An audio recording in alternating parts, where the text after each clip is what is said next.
certain players are already in that space. They've gone from being in what Pine and Gilbert used to call the experience economy to now being in the transformation economy. Nike, for example, that used to just sell us products, right, hardware.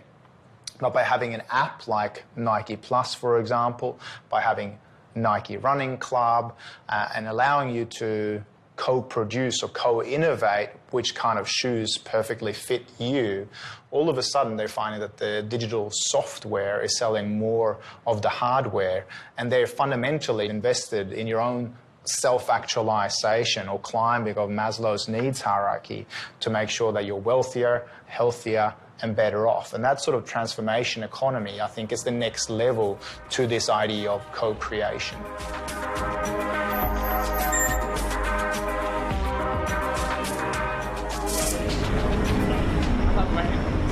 A generation like the millennials who grew up and had their first jobs just at the time of the global financial crisis, there's this fundamental lack of trust with banks, financial services players, insurance providers, and they're starting to trust neobanks, they're starting to trust insurtechs, fintechs, more than they would established brands. In some ways, that goes to ensuring that they are trusting artificial intelligence more than they would their financial advisor.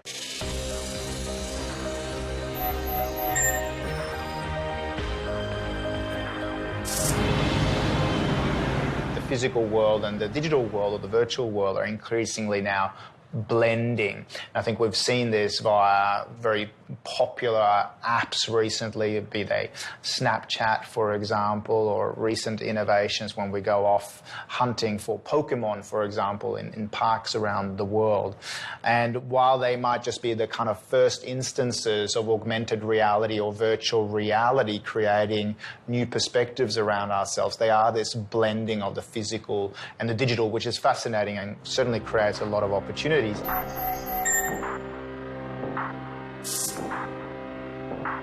Income protection might in the future be something like, hey, you did your university degree, you studied to become a lawyer, but hey, now all digital due diligence is happening in the virtual world and there's less of a need for lawyers. Could we insure against that type of robotic or technological unemployment in the future? I think a lot of the innovations that we're seeing often emerge from just awareness of friction or what might frustrate us or even at times piss us off. Think about retail banking, for example. Yes, we might like to do all of our banking via a mobile app these days, but oftentimes we're still forced to go into a bank branch and then put wet ink on a piece of paper to verify our identities when we could do that biometrically via thumbprint on our digital device instead. There's just so much friction built into the system. Just ask yourself, how could we make this process a lot more human and empathetic?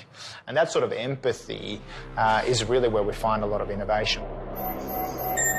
I think we need to become better at harnessing the imaginations of people to be willing to step out and go, here's where we're going 10, 15 years down the track, as opposed to just being so nostalgic that we also run the risk of being unstrategic.